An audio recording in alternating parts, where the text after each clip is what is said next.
Përfaqësues të diasporës asiane në Mbretërinë e Bashkuar zhvilluan një takim me ambasadorin e Shqipërisë në Londër, Uran Ferizi, ku shprehen shqetësimi për ndarjen e mundshme të Bashkisë Kukës në kuadër të reformës territoriale.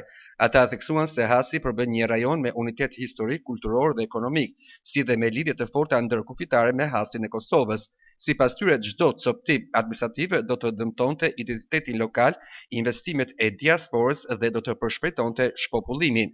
Lidhjet familjare, ekonomike dhe tregtare mes së dy anëve të kufive janë të pandashme dhe një ndarje artificiale administrative brenda Shqipërisë do të krijonte vështirësi praktike për banorët dhe do të shpërfillte plotësisht realitetin natyror dhe shoqëror të zonës, thuhet ndër të tjera në qendrimin e diasporës asiane. Diaspora kërkon konsultim të gjerë me banorët përpara çdo vendimi, ndërsa në fund të takimit u theksua qëndrimi i përbashkët për ruajtjen e Bashkisë Has si njësi e vetme.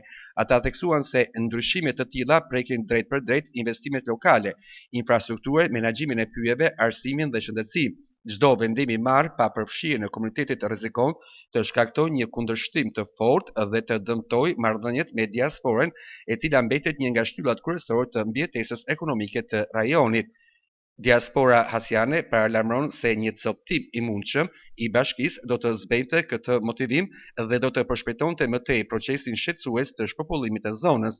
Në fund të takimit, drejtuesit e diasporës hasiane dhe ambasadori Ferizi ndanë të njëjtin qëndrim për vetëlindjen, duke u dakorsuar për domosdoshmërinë e ruajtjes së Bashkisë Has.